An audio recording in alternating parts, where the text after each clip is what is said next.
Commercial agents. You know, I've talked through this course about the different types of agency, but let's go over commercial agencies again.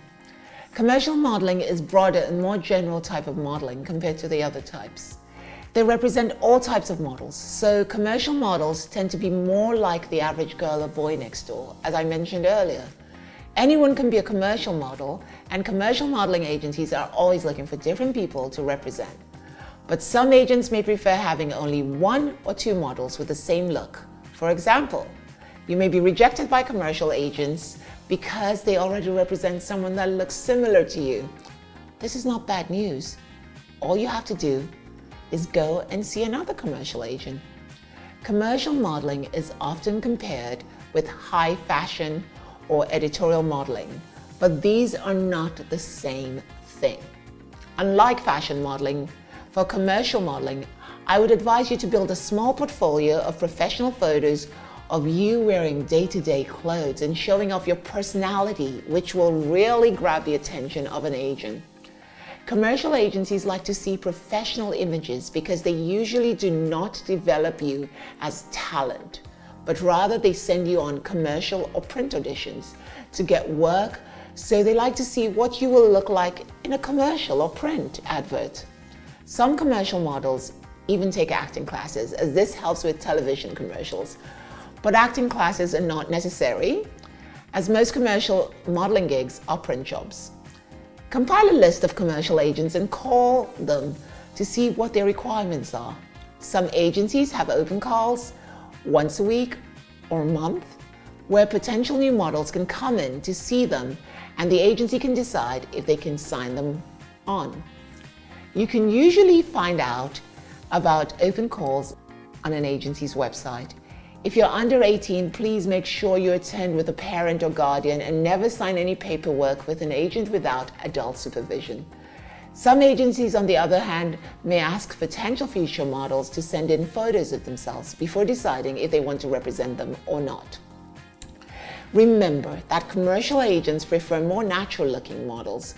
When meeting a commercial agent, you have to go in as you are, natural. There is no need to put on excess makeup or be overly done up. When you have a meeting with a commercial agent, go in casually. They are interested in your personality more than anything else. So going in being personable will be a bonus.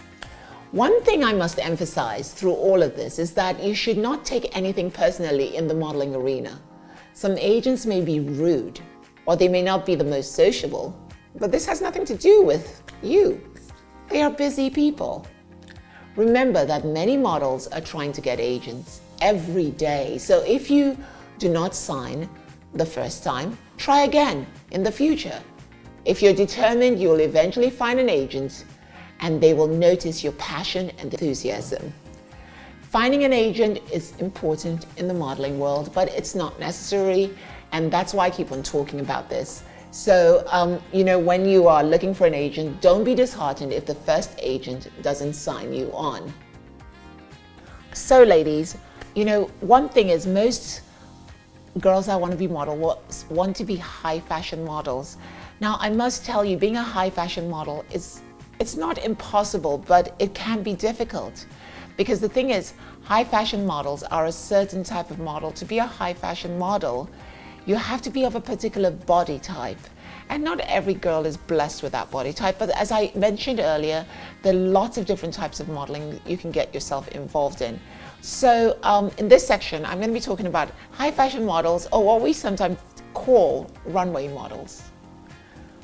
You see, the thing about high fashion models is high fashion models are usually classified as editorial or sometimes they're called runway models.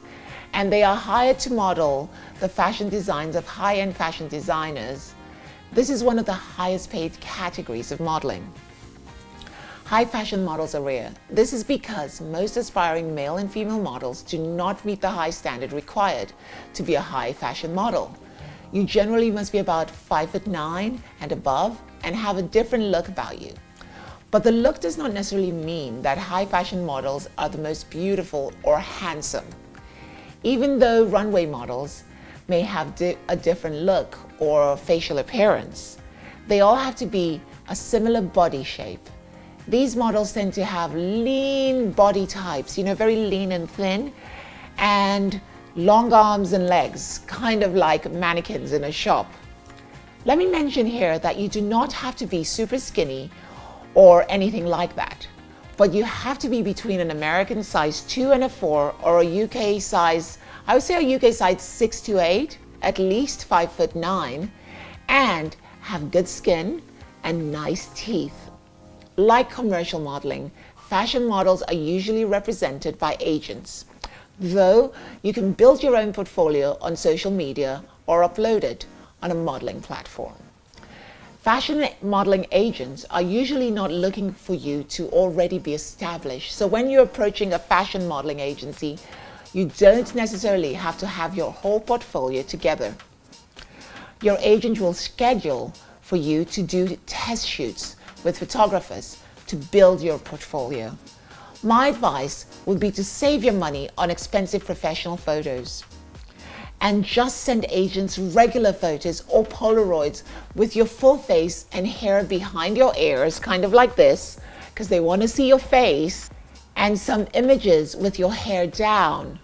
A white t-shirt preferably and a pair of shorts are ideal, so agents can see your legs. If you're a girl, or if you're a guy, you can wear a pair of jeans, stand in front of a bare white wall or a nude wall and make sure you have good lighting. Do a few face shots, some 3/4 length body shots, some full body shots, and make sure you take some profile views too. Once you have your simple, well-lit photos, send them to a few agencies to see how they respond. You can find a list of modeling agencies in your area by doing a simple Google search. Modeling agents may also require you to do a video because, we're living in a modern age now. So a video of yourself is really good, and send it to them. The video is usually a slate. I talked to you about what a slate was earlier.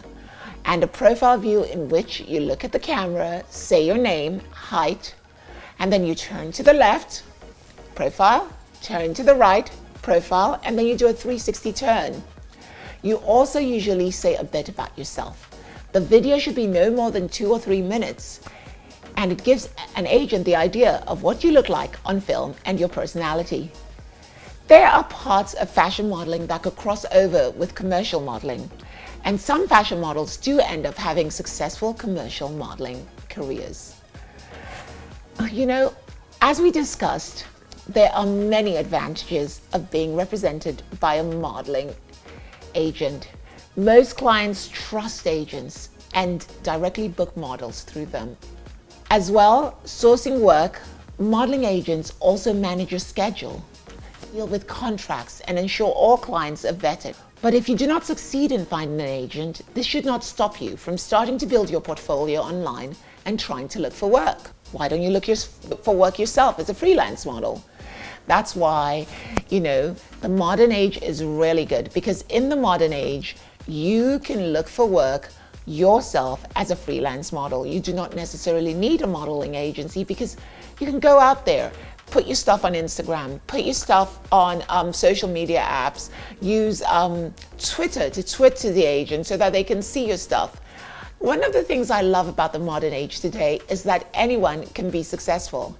Anyone can do it. So you can do it too.